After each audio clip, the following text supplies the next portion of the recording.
Good morning. Welcome to Inquisition Update. My name's Tom Friess, and I'll be your host for the next hour. You're listening to FirstAmendmentRadio.net. Thanks for tuning in, everybody. We're reading a discussion of the book The Papacy and the Civil Power by R.W. Thompson. Backing up just a little bit for continuity purposes this morning. If you're following along about mid-page, page 360, it says, "But as the example of Christ during his humanity demonstrated that men could lead pious and Christian lives without regard to the character of the governments which ruled over them, that in fact civil governments can have no rightful authority over internal religious convictions. The influence of that example opened, through the Protestant Reformation, the way to such enlightenment as pointed out the necessity for returning to primitive Christianity in order to fit communities organized as states for equality of rights under governments of their own insofar as all things pertaining to their general welfare were concerned. This equality is not confined to aggregated communities alone, but extends to the individuals composing them in all matters not related to the good of the whole. Among these, made prominently conspicuous under the civil institutions of the United States, is the natural right of each individual to worship God as his own conscience shall dictate, without interference from any quarter, so that by enlightenment he may realize the full sense of his own personality and thereby increase his ability to add to the common stock of prosperity. Experience has shown that this could be accomplished in no other way than to disuniting church and state. And therefore we in this country are well assured that the framers of our government acted wisely in doing this, by assigning to the former the spiritual, and to the latter the temporal sphere, as was the case during the lives of Christ and the apostles.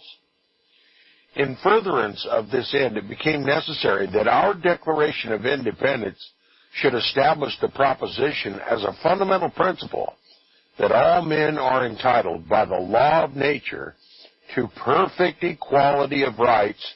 And while our sense of security may lead us to bear with some degree of patience the papal censure of this principle, they are mistaken who argue therefrom that we can be persuaded upon any condition to exchange that principle for one involving civil and political inequality, which the papacy recommends to us as alone in.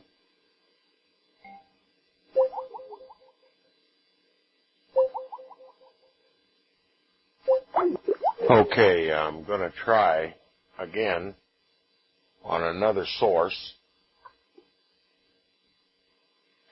It says, when the Pope tells us that, quote, unbridled licentiousness of thought and action, unquote, results from governments by the people, and that thereby, quote, tranquility is banished from all public and private life, unquote, and, quote, the human race seems hurried on to ruin, unquote, he manifestly allows his zeal to outstrip his discretion.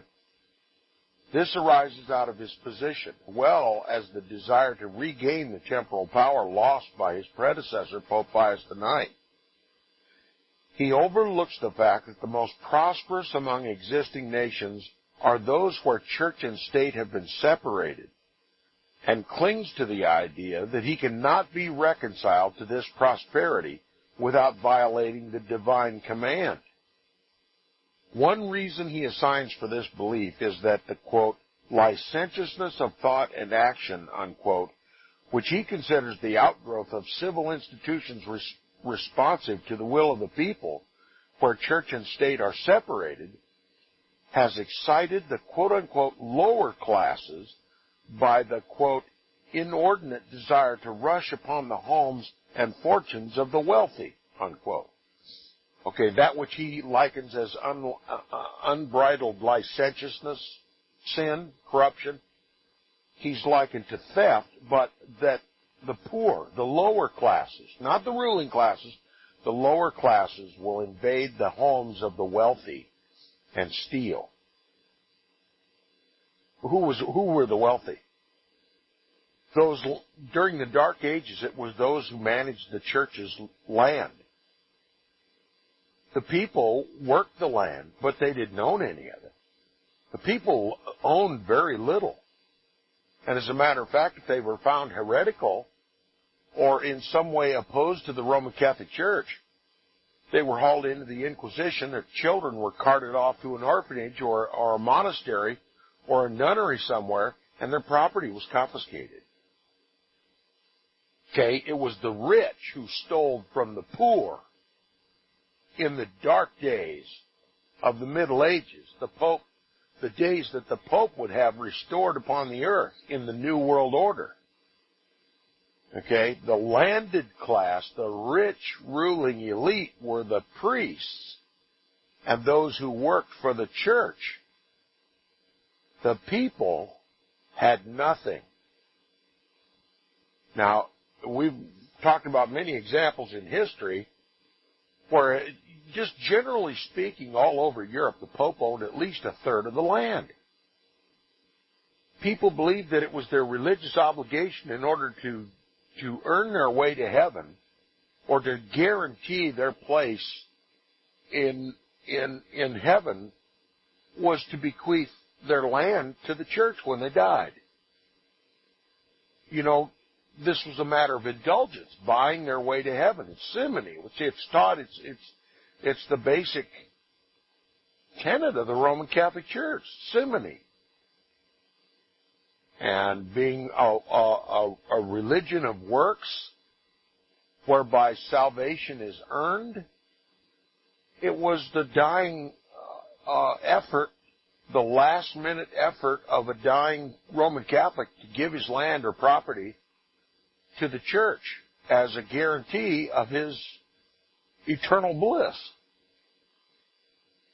And he says, because of this Pope Leo XIII says, because of the separation of church and state and governments of, by, and for the people, passing over the spiritual and temporal power of the Pope, the King of Kings and Lord of Lords status of the Pope, now the world is going to fall into chaos. And the poor are going to rob the rich. Pope's always worried about his money, don't you know? Now, he certainly did not desire to be understood as intending to incite these lower classes into anarchy.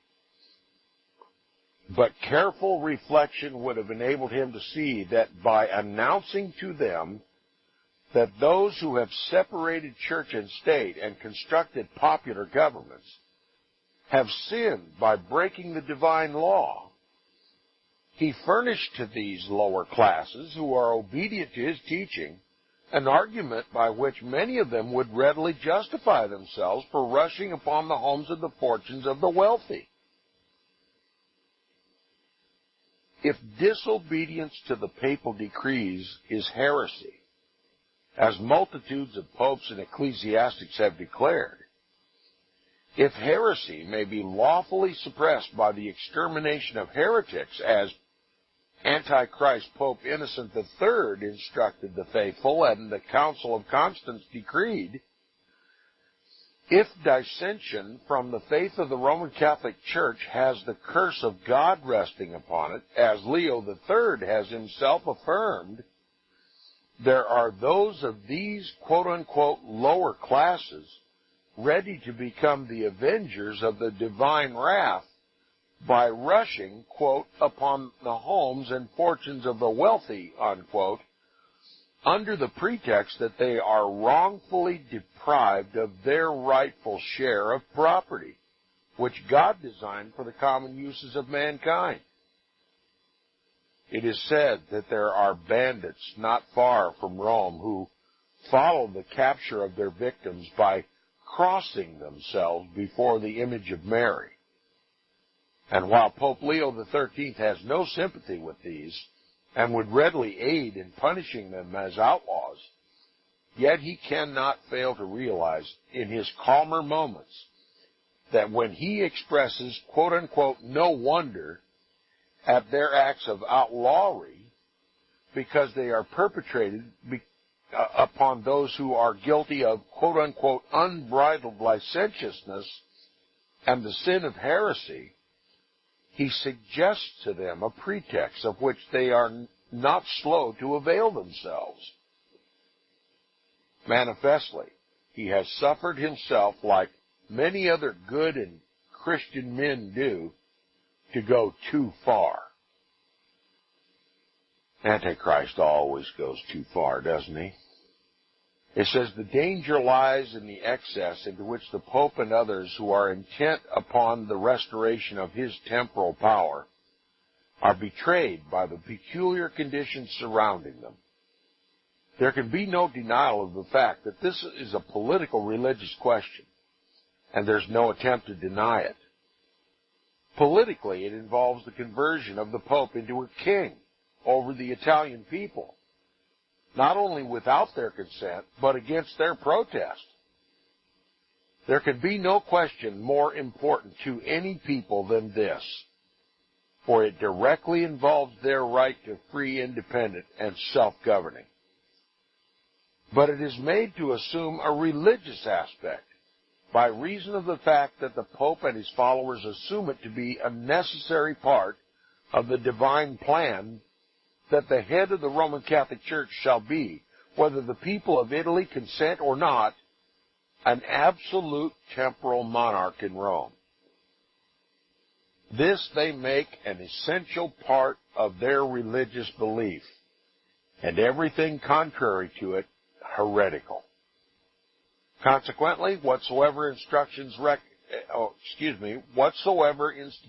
recognize the right of the people to make their own laws and select their own agents to administer them are placed under the ban of the papacy. This brings the papacy in conflict with all the modern nations which have separated church from the state. And as the Pope cannot maintain the papal theory without arraigning them as violators of the divine law, he cannot avoid excesses without seeming to abandon, in some degree, his claim to papal or temporal power. This political religion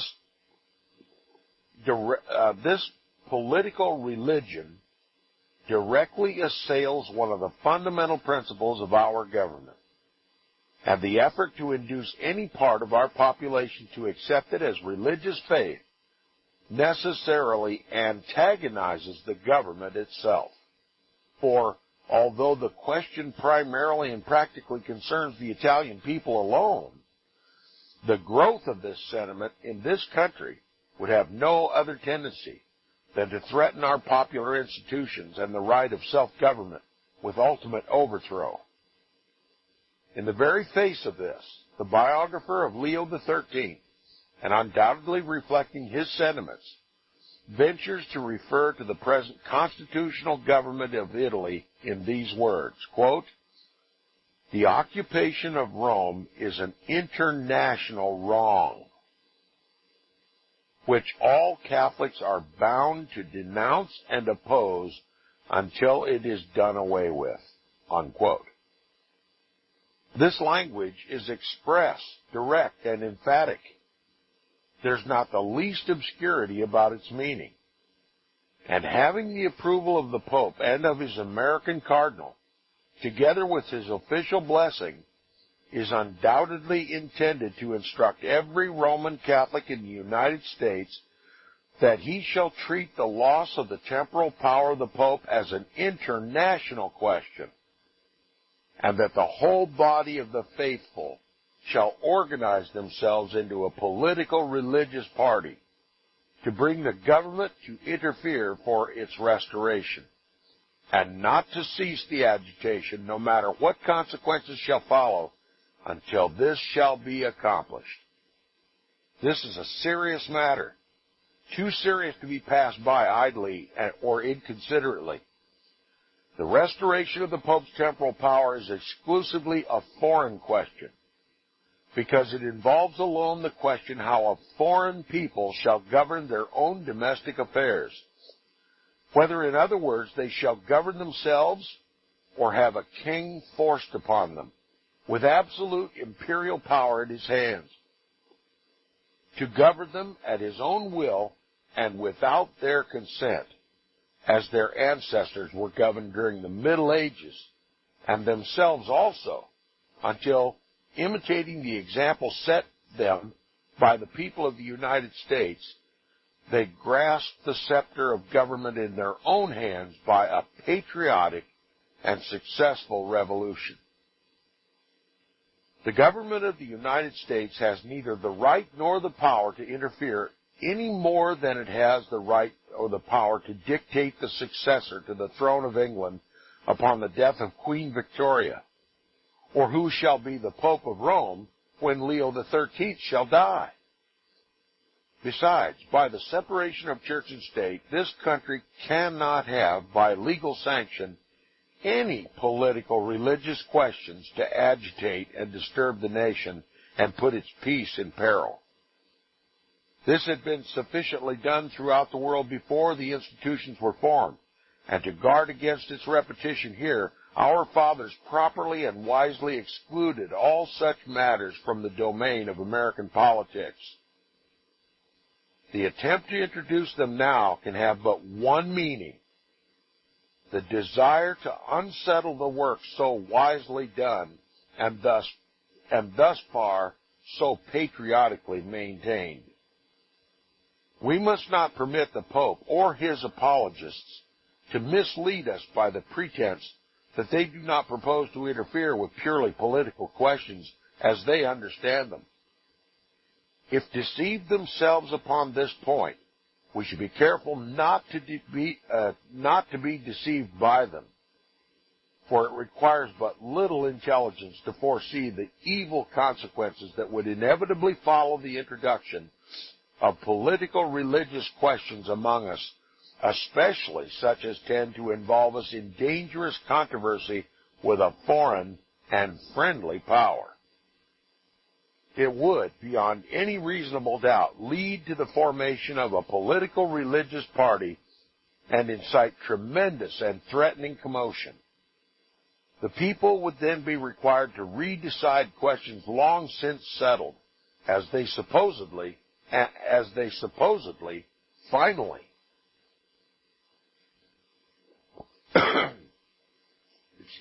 as they supposed final. In other words, they finally decided on separation of church and state.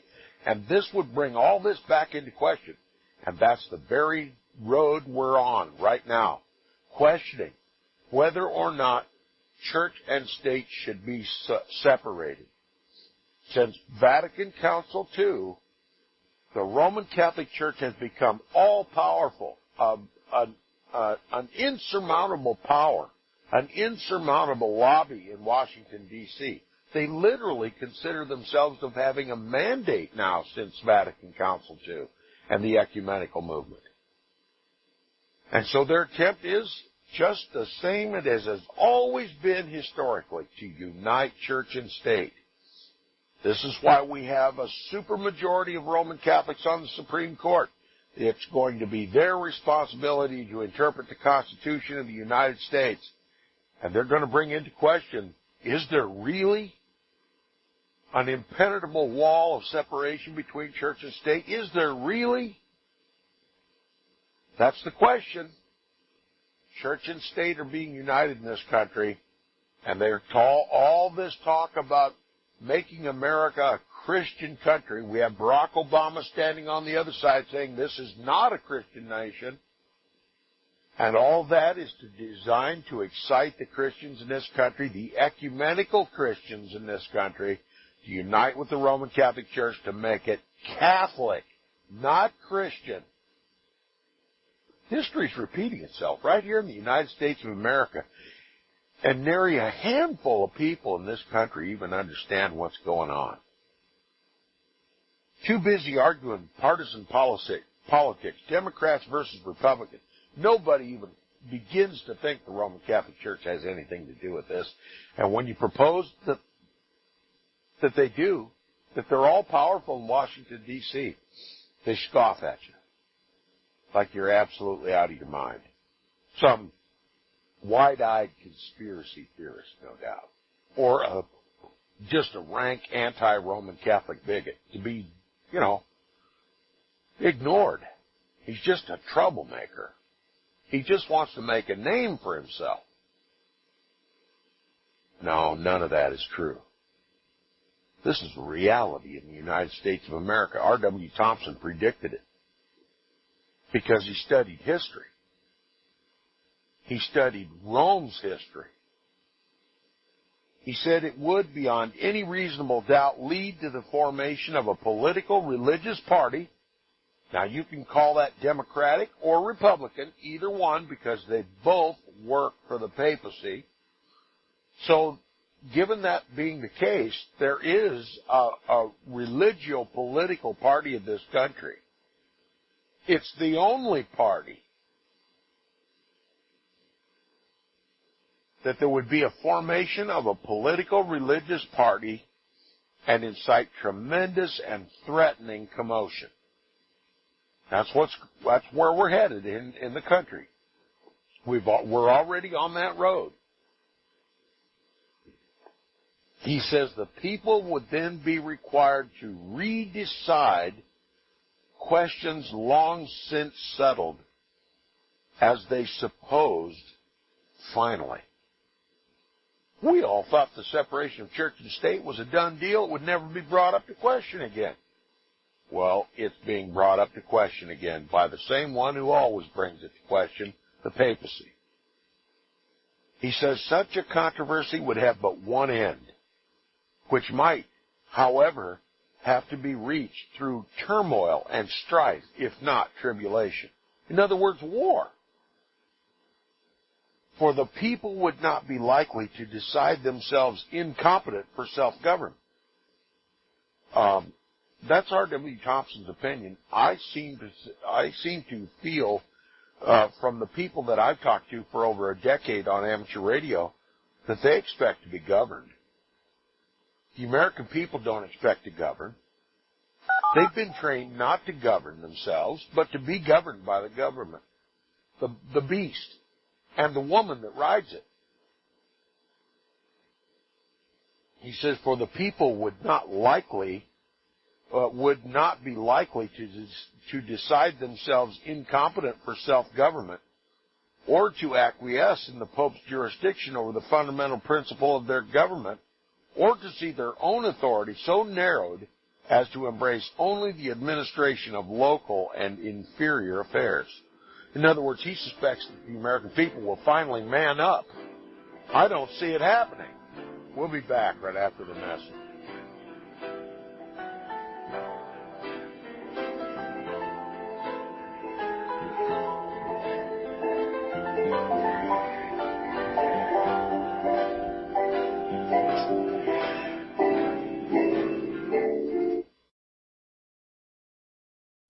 $100 days, 100 subscribers at $7 will bring FirstAmendmentRadio.com to the minimum level necessary to sustain it through 2015. Go to support.FirstAmendmentRadio.com. $7 a month. Really, you can afford that for our Protestant First Amendment rights and the gospel of the kingdom message. Where your heart is, there will your treasure be also. Go to support.FirstAmendmentRadio.com.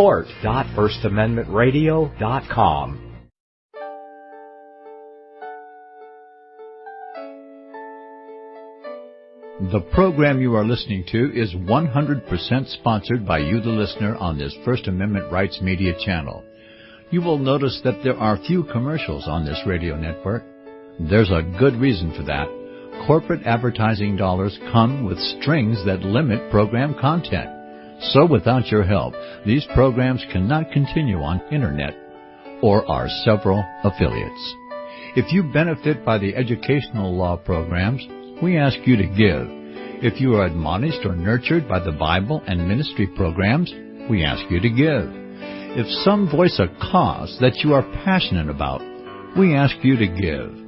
If you believe in any of these, we ask you to support them as you would a missionary on a continual basis, as if giving a tithe for missionary radio. These programs are not commercially viable and must be supported by those faithful to the cause of truth. Look for the button to sponsor your favorite programs at our listen and schedule pages on the Internet. Then, when you subscribe, we will send you the last quarterly MP3 CD of that program immediately, and continue to do so with each new quarter. We will also give you unlimited archive access to all of our programs. We're asking you to give much less than a tithe, so that you may also send support directly to a particular program host, cause, and anywhere else the Spirit may lead you. Do all to the glory of our God and Creator, for His holy nation, the only kingdom that will last forever. Thank you for listening.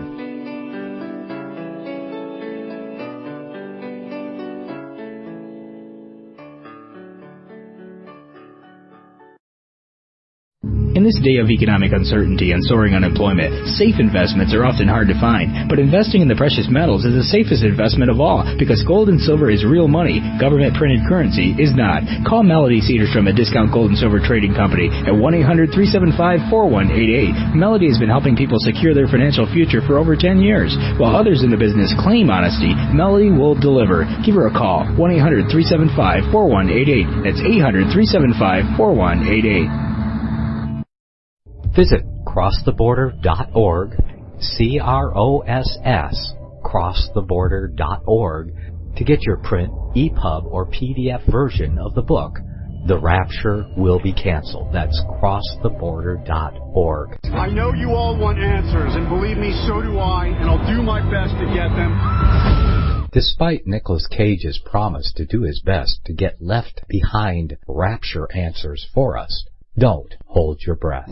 Not everyone believes Left Behind is true prophecy. Some may even regard as conspiratorial the mainstream re-release of the Left Behind movie with actor Nicolas Cage portraying the main character as an attempt to further reinforce in the minds of all this perception of false prophecy in order to condition the masses for the play about to begin. If you want true Bible prophecy answers, get the book, The Rapture Will Be Canceled. The author exposes the Latin rapture origin, the 7-year tribulation deception, true Bible revelation of Daniel's 70 weeks, the abomination of desolation, the restrainer, America in the Revelation, the image of the beast and the mark of the beast, and the truth about God's chosen people, and so much more about Bible prophecy. This book will shatter the Left Behind paradigm of future events. Get the book, The Rapture Will Be Canceled. Visit crosstheborder.org, C-R-O-S-S, crosstheborder.org, to get your print, EPUB, or PDF version of the book, The Rapture Will Be Canceled. That's crosstheborder.org.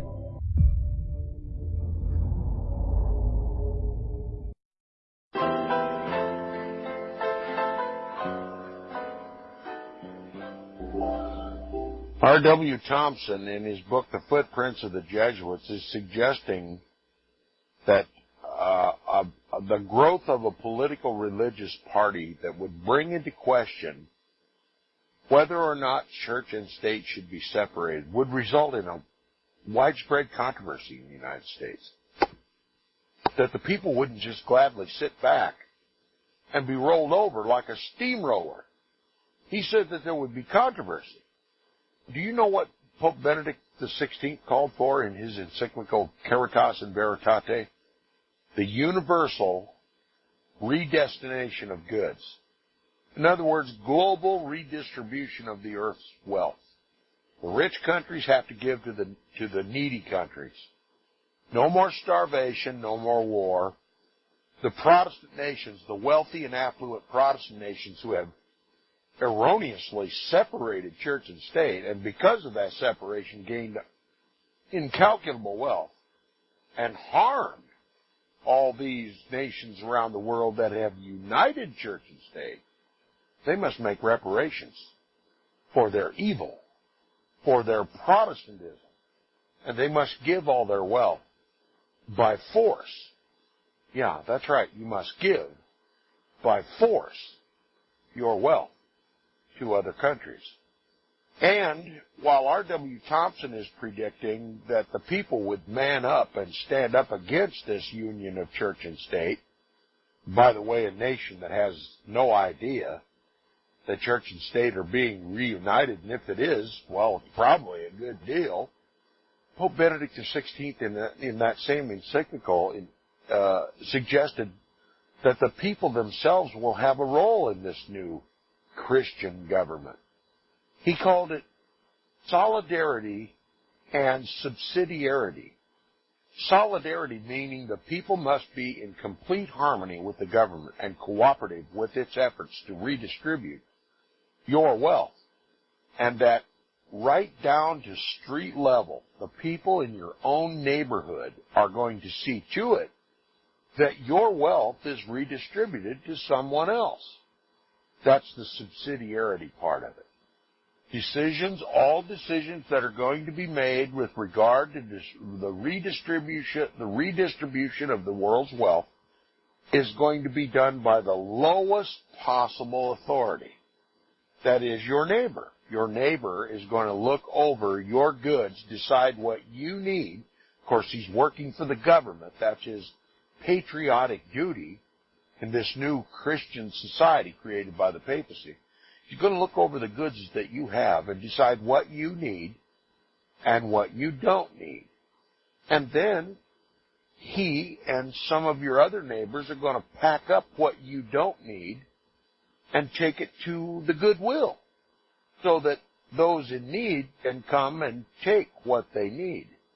And if you impose your will by saying that I paid for this stuff, whether you think I need it or not, it is mine, lawfully mine, and you have no right to take it, well, then you're a heretic.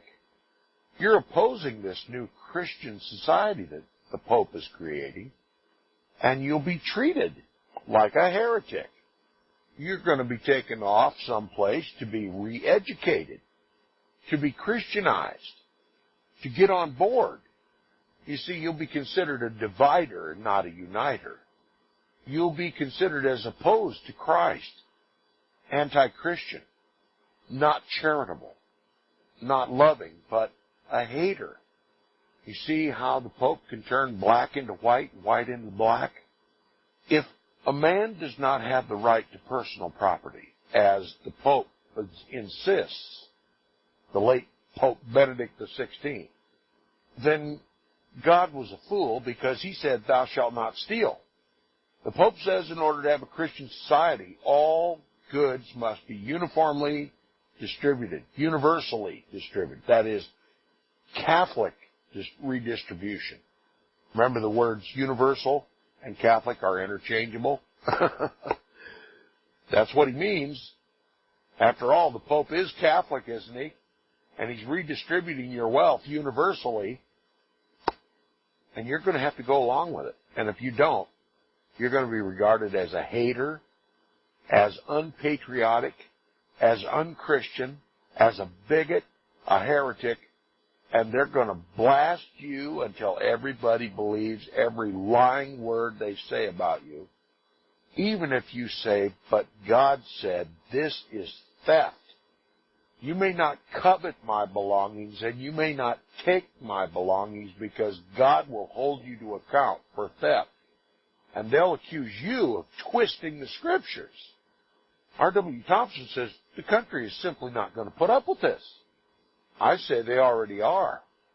R.W. Thompson says such a controversy could have but one end, which might, however, have to be reached through turmoil and strife, if not tribulation, for the people would not be likely to decide themselves incompetent for self-government, or to acquiesce in the Pope's jurisdiction over the fundamental principles of their government, or to see their own authority so narrowed as to embrace only the administration of local and inferior affairs. If this battle is to be now fought, it has to be invited by the people of the United States. That's right. And it's being invited by the people of the United States through the ecumenical movement. He says they are satisfied with the fundamental principles of their institutions as they are.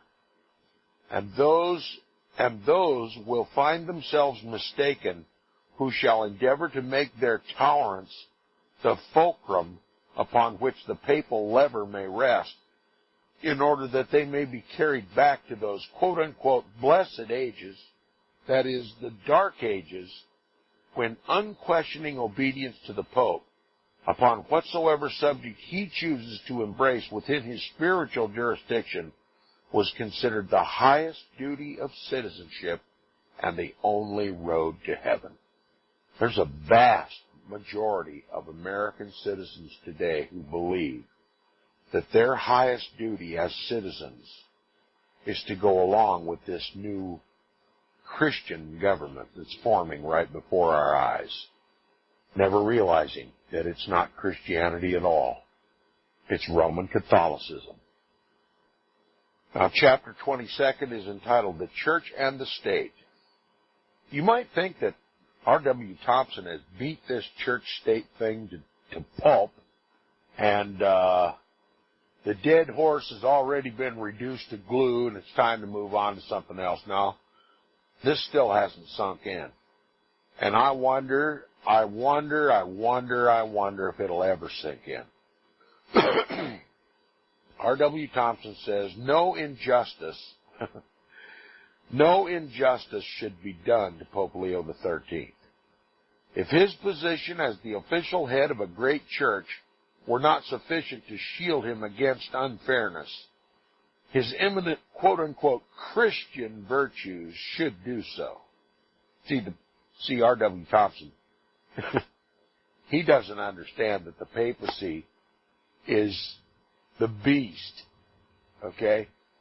He says before his election to the pontificate, he had acquired the reputation of being conspicuously great. He was undoubtedly the ablest defender of the prerogative rights of the papacy among the entire body of cardinals, and this distinction was well deserved. His arguments were then addressed mainly to ecclesiastics, and were designed to encourage them in their efforts to extinguish the revolutionary spirit which pervaded the Roman Catholic populations of Europe.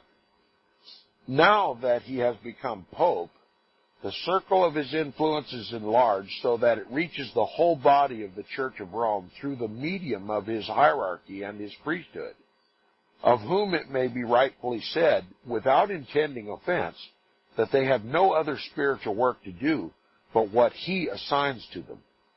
That they may be fitted for this, they have been deprived of all share in the responsibilities which pertain to the conduct of human affairs. All participation in the active operations of society and all those domestic associations which excite generous and kindly emotions and give life to its greatest charm.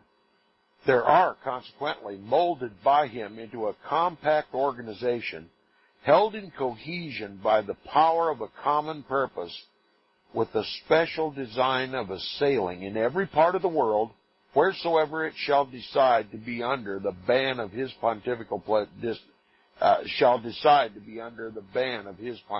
displeasure, with such a force at his command, unitedly resisting what he shall direct them to resist, and defending what he shall direct them to defend. He constitutes such a power in the presence of the nations as exists nowhere else. R.W. Thompson just called the papacy, with the help of his priests and his billions of Roman Catholics, the greatest power on earth. R.W. Thompson said that, and he's absolutely right. He says, reaching therefore vaster multitudes of people and possessing more potential influence than any other man in the world, nothing should be permitted to impair our obligation to become acquainted with his present pontifical opinions and purposes, as well as with the habits of thought which prepare him for his present eminent position. It cannot be rightfully complained that his pontifical opinions are interpreted in the light of those previously entertained and expressed by him, more especially since his biographer has made such liberal use of them to prove his fitness to become the potential head of the Christian world. While cardinal, he availed himself of frequent opportunities to denounce the Italian Revolution as sinful and supported all the measures designed to suppress it. He aided Pope Pius IX by his advice and counsel and defended the entire series of his pontifical measures, condemning as heresy every professed form of Christianity that did not recognize the obligation of obedience to the Pope as a divinely appointed temporal sovereign. He regarded all other churches besides the Roman Catholic Church as impiously pretentious, having no legitimate right to exist, and consequently as under the divine displeasure.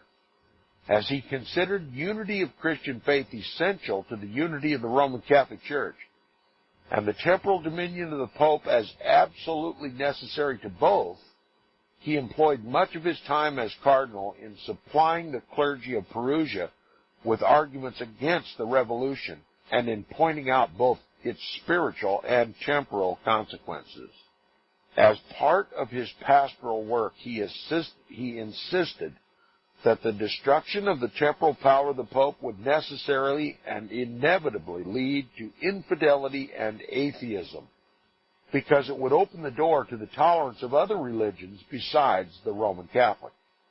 This, in his opinion, would inaugurate the reign of, quote, irreligion and libertinism, unquote, for the reason that there was no middle state between obedience to the Pope as an absolute temporal monarch with complete authority over the faith and consciences of his subjects and the ruin of society. He divided society into two classes, one faithful to Christ and therefore obedient to the Pope, and the other representing Belial, that is, Satan, because of the refusal of that obedience. Upon all these points, his meaning was plainly expressed in eloquent and faultless style. Although differing from Pope Pius IX with regard to the duration of the temporal power, fixing it at, quote-unquote, 11 centuries, and not, as obtained at the fall of the Roman Empire, several hundred years previously, he nevertheless considered it a divine institution, conferring upon the Pope the, quote, supreme and governing power in spirituals, unquote. Before explaining, however, what he intends by spirituals, he insists that whatsoever they are, they cannot become subject to any human interference or limitation in any part of the world, but must be everywhere complete and plenary. Upon this point, his biographer assumes to assist him by interjecting between his sentences as a key to his meaning the idea that the temporal power is, quote, incarnate in a manner in the Roman pontiff, unquote. That is, that in some strangely mysterious way, it so permeates the Pope as to be made providentially inseparable from his personal as well as official existence. But seeming not to realize the ridiculousness of this bold hyperbole, he omits to explain why this same power was not incarnate in the popes before they placed crowns upon their own heads at the fall of the Roman Empire. Perhaps he imagined that the incarnate principle was in its germ during the first stages of the Church, and that the process of its development into absolute imperialism was not complete until the peaceful alliance between the Eastern and Western Christians was sundered by the invading armies of Pepin and Charlemagne, when these sovereigns imparted a portion of their royal prerogatives to the popes and protected them by military force. Whatsoever meaning may have been intended, it is manifestly designed to convey and enforce the sentiment as a part of doctrinal faith of the Church that because the temporal power, quote, maintains in their unity and integrity the Church and religion, unquote, therefore it is divine and confers superhuman authority upon the Pope over the sentiments, opinions, and conduct of mankind. Besides, says Pope Leo XIII, while yet Cardinal Pecci, quote, can it be intelligible that the living interpreter of the divine law and will should be placed under the jurisdiction of the civil authority, which itself derives its own strength and authority from the same will and law, unquote?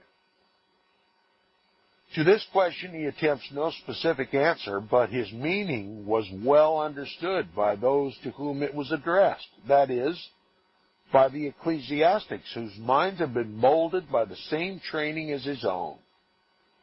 It is this, that as the authority of the Pope and that of the state are both derived from the same divine law, and as the Pope alone is the quote-unquote living interpreter of that law, therefore the state must accept and obey what he shall declare as, quote, the voice of God, unquote. Continuing, however, he embraces this same meaning in equally expressive terms. Happiness in this life he considers the only means of procuring higher happiness hereafter, and therefore the Pope, as the high priest, has received from Christ the mission of guiding humanity toward the everlasting felicity. That is, there is no other true religion than that announced and maintained by the Pope. That all other forms of religion are false and heretical, and that those who do not profess it will, in the great and unknown future, be cast into utter darkness to weep and wail and gnash their teeth forever. And then, basing his conclusion upon this hypothesis, he breaks out in this ejaculation, quote, see, then, what upsetting of ideas it would be to make the high priest of the Roman Catholic Church, the Roman pontiff, the subject of any earthly power, unquote, as if God had so endowed all the popes, even the diabolical Pope Alexander VI, with the faculty of inerrancy, that they alone of all the ages have had the mystery of nature and revelation revealed to them?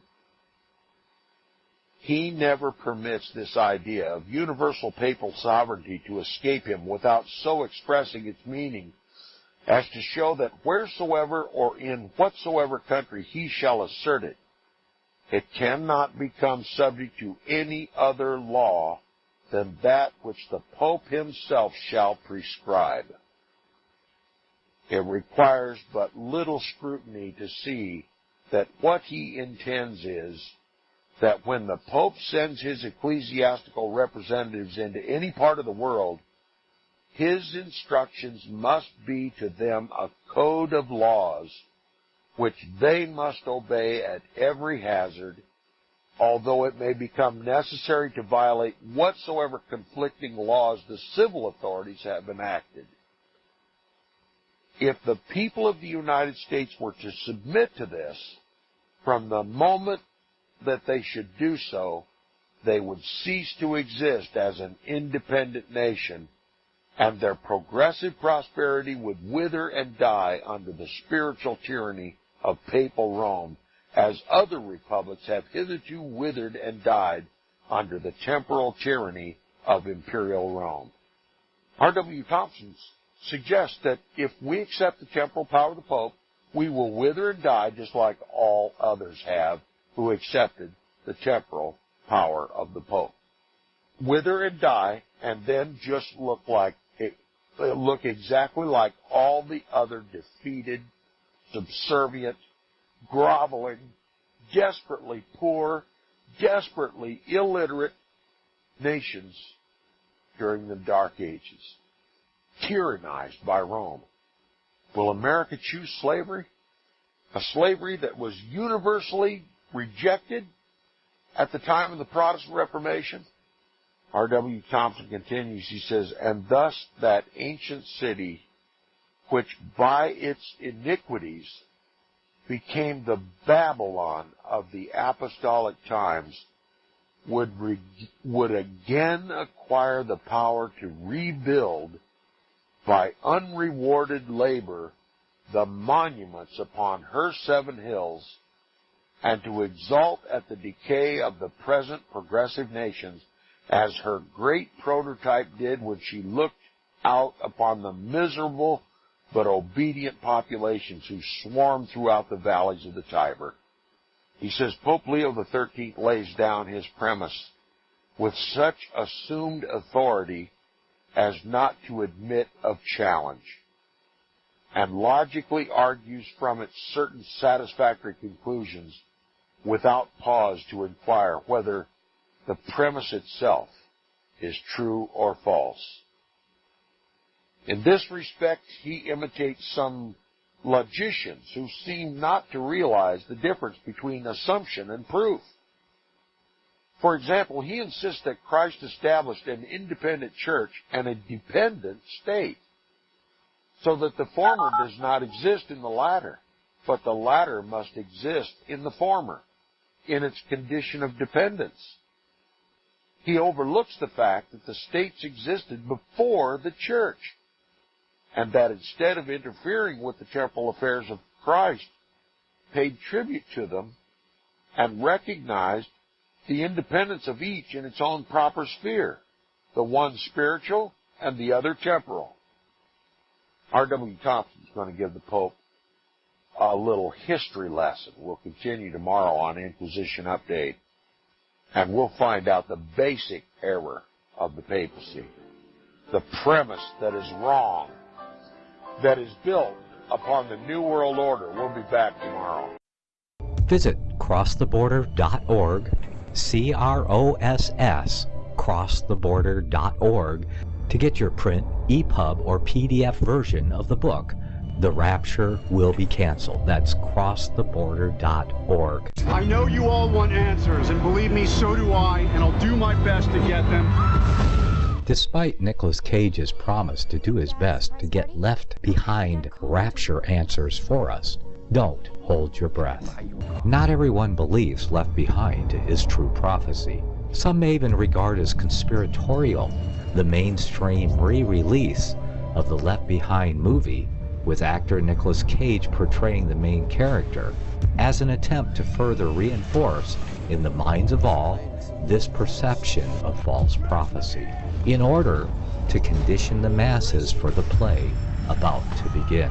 If you want true Bible prophecy answers, get the book, The Rapture Will Be Canceled. The author exposes the Latin rapture origin, the 7-year tribulation deception, true Bible revelation of Daniel's 70 weeks, the abomination of desolation, the restrainer, America in the Revelation, the image of the beast and the mark of the beast, and the truth about God's chosen people, and so much more about Bible prophecy. This book will shatter the Left Behind paradigm of future events. Get the book, The Rapture Will Be Canceled. Visit crosstheborder.org, C-R-O-S-S, crosstheborder.org, to get your print, EPUB, or PDF version of the book, The Rapture Will Be Canceled. That's crosstheborder.org.